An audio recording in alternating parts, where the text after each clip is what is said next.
You may need to take it a bit slower on your morning commute as heavy fog is once again the story of the day. Find out the next time we've got sun in the forecast. A bigger challenge than we even ever set out to do. A Post Falls nurse turns entrepreneur. How her children's allergies are redefining the way we fight climate change.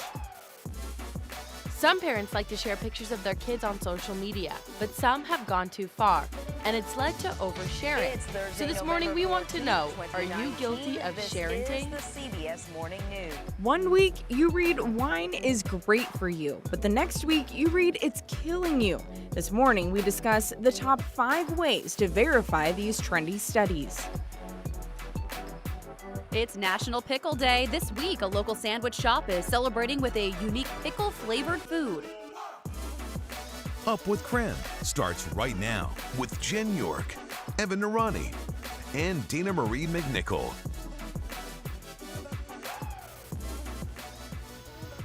5 a.m. now on our Thursday morning. Well, this morning, we're waking up to a little fog, as you can see outside. The National Weather Service is suggesting drivers slow down and allow extra time to get to their destinations this morning. Experts also suggest using fog lights instead of high beams as well. Remember that from driver's ed, right? Yeah, Everyone? right? Don't turn on those high beams. Yeah, a little ominous this morning coming in with all that fog in the area. Yeah, it was very dark. Yeah, and chilly this morning, Evan. Well, I don't know why you guys are blaming me for all this. Please give us all the You know answers. what else sucks? Putting Evan on the spot here. Yes, it's foggy. It's a little bit chilly this morning. Good news is that temperatures are warming up toward the weekend. We will get a little bit of rain mixed in, and rain will actually prevent the fog from happening. But on mornings where it's dry, we will probably encounter some of this fog. We also, of course, are encountering a moderate air quality right now. So we're in the moderate range. No air stagnation advisory in effect for us, but there is one spot on the map that we'll show you in just a second that is under that air stagnation advisory. Today looks a lot like yesterday. We've got plenty of fog to go around. Take a look at what we've got in Spokane. Downtown Spokane, less than a quarter mile of visibility. Same situation at the Spokane Airport. Down south, Walla Walla, one of the trouble spots from yesterday. They are now at 2.5 miles, but I'd say this is all going to get worse before it gets better, just like yesterday. We've got about another 2 or 3 hours of seeing things intensify before the sun comes out and starts to improve these conditions out there. So Pullman at 1/2 mile of visibility, they are always filled with fog,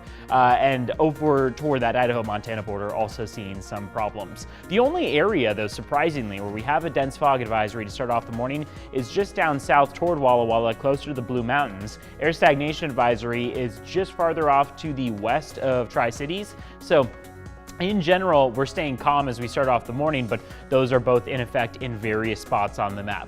The 12-hour forecast leads us in the right direction. Now, computer models are being, I'd say, very generous. They're saying 48 degrees. I'm saying we will probably cap out somewhere closer to 44. That is because yesterday we thought we would get to about 43 degrees. We only made it to an afternoon high of 40. So I'd say err on the side of caution. Expect those temperatures to stick closer to the low 40s this afternoon if we see those clouds stick around. If we see the sun come out, we may warm up to the upper 40s, but I'd say chances are slim that today will look any different than yesterday. And yesterday was just plenty of fog and low clouds. So expect that again today. We'll talk about what weather that comes our way tomorrow. All right, Evan, thank you so much. Here at 5:03, well, to get a live look at the roads this morning and the fog, we do want to check in with Nicole Hernandez in the Storm Tracker. Nicole, what are you seeing outside? Yeah, Jen, so right now we're driving south on Monroe Street, and I'll turn the camera around so you can see there's a little bit of fog right over the Monroe Street Bridge. It's, right above the river right there. It looks like a kind of cloud of fog is moving its way across that river area right now. This is the most fog we've seen so far this morning. There was some on the South Hill earlier this morning, and then coming down the South Hill, though, was pretty clear. Through downtown was pretty clear. Right over the river, though, there's definitely this fog kind of settling on this Monroe Street Bridge right here. But it's pretty lit in this area, so it's pretty easy to see the lights ahead and to get around well because of how many lights are in the area. But on some of those darker roads earlier this morning, it was really hard to tell just how much visibility you had because there were no lights to really show you that. So just make sure you're being careful as you're getting out of the house this morning and getting to work or school or wherever you're headed. Live here in the Storm Tracker, I'm Nicole Hernandez. All right, thank you, Nicole. The Pullman Police Department says it does not believe the death of a 19-year-old WSU student was tied to hazing. Members of the Alpha Tau Omega fraternity found Sam Martinez unconscious Tuesday morning. Police say an initial investigation shows alcohol may be a factor in the freshman's death. Martinez's family released a statement saying in part, "Sam was a beautiful spark of light, a comet that came and went through our lives too quickly." Students on campus say they believe the university needs to take action. That the university will kind of have a stricter rule on Greek life to make sure that these underage people aren't getting into these kind of things and putting themselves at risk. Students acknowledge the university holds orientation classes about the dangers of alcohol abuse, but they do not think this education is enough. One of Martinez's former teachers told us if something like this can happen to Sam Martinez, it can happen to anyone. The city of Spokane says the nonprofit chosen to run Spokane's only warming center still has not met all of its requirements. Jules Helping Hands has until November 22nd to do so. They have submitted proof of insurance, but the city still needs to approve it. The organization also needs to submit a procedure plan and figure out a way to report how many people stay at the center or use its resources. Washington State Transit Association is joining a lawsuit against the state in an effort to stop I-976 from taking effect. The suit claims the initiative violates various aspects of the Washington Constitution. The anti-tax initiative puts a hard cap on car tabs at $30. Brian Beggs' lead over Cindy Wendell in the race for Spokane City Council president is still growing. According to the last ballot count, Beggs has 316 votes over Wendell, meaning Beggs is in the lead by about 50% compared to Wendell's 49%. Beggs first took the lead on the November 12th by 7 votes. November marks the beginning of a season wildlife photographers dream about all year. Bald eagles are returning to Lake Coeur d'Alene. They will gather to feed on kokanee salmon. As the fish reach the end of their life cycle, they become the perfect feast for the birds. The eagles migrate to Lake Coeur d'Alene between November and February. And that's your Morning Rush. More news in less time. Let us know what's happening in your neighborhood by using the hashtag #UpWithKREM. 5:07 now. Well, some say scientific studies can be frustrating. One week we are told wine is good for our hearts, and the next week it seems like wine could be killing us. Our Verify team is breaking down the steps we take to analyze these studies. Scientific studies have eye-catching headlines. One might suggest you eat more salt, another suggests 95% of baby food contains toxic metals. Are these studies reliable? Well, here are 5 quick and easy steps to find out. Let's verify. First, ask yourself who did the study. Do they have expertise on the topic? Are the researchers and publishers legitimate? Check this study out. It said eating chocolate helps you lose weight. We did a simple Google search. Turns out the author changed his name and the research group is made up. They did that on purpose to test a theory about illegitimate studies, but all it took to find that out was Googling it. 2, look for conflicts of interest. While you're looking up those researchers and publishers, look who they're associated with. Do they have any biases or agendas? For example, a study about cigarettes funded by a tobacco company? That's cause for skepticism. The study may not be objective.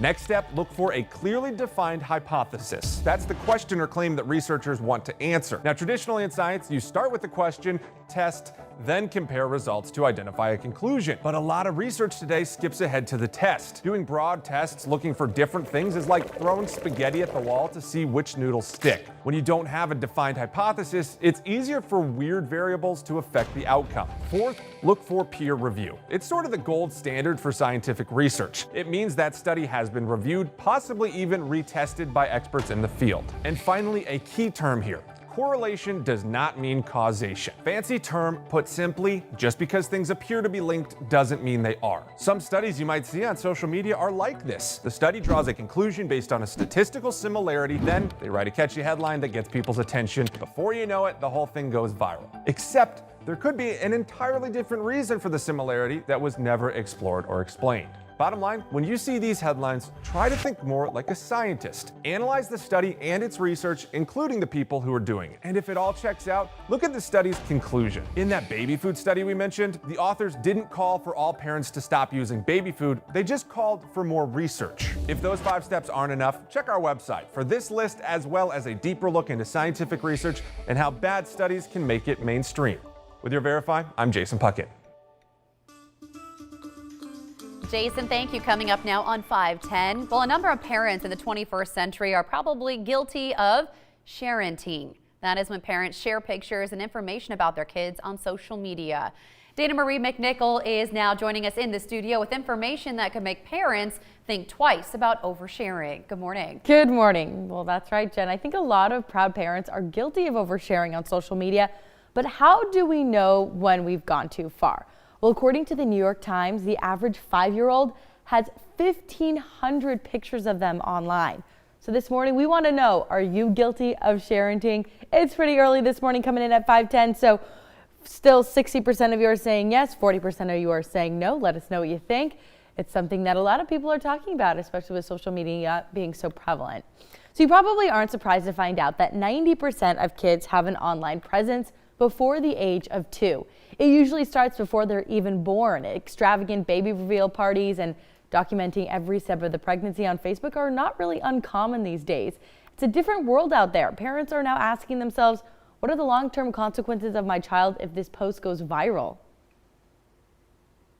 Oh, your boss is gonna know your mama's crazy. That's the thing that I'm scared. You're gonna get me fired. I'm gonna get you fired before you get hired, boy. I'm sorry. You better go into business for yourself.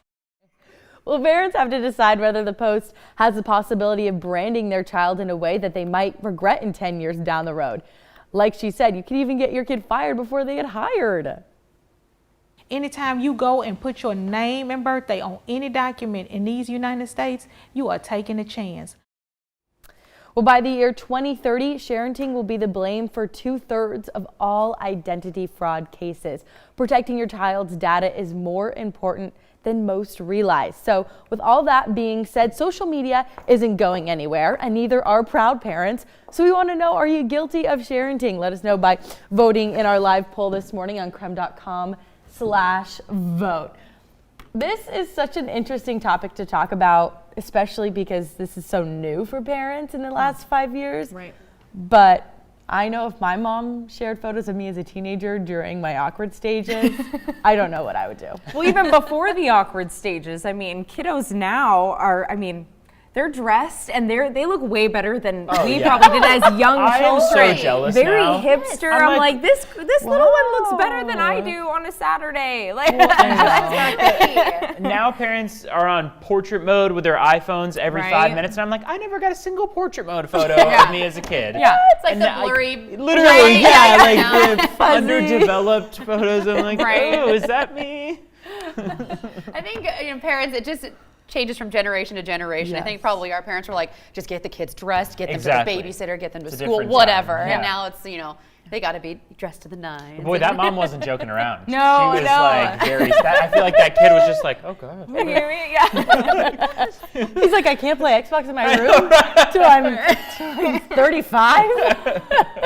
Well, we'd love to hear your thoughts out there this morning. Of course, we're pet parents here, so I'm guilty of definitely oversharing Zelda's pictures. Oh, yeah. But if you have actual human children, we'd love to hear from you.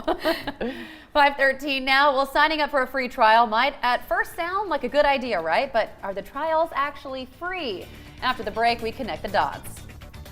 And as the ballots continue to trickle in, we examine how the undecided races can impact the makeup of the Spokane City Council. That story at 5:30.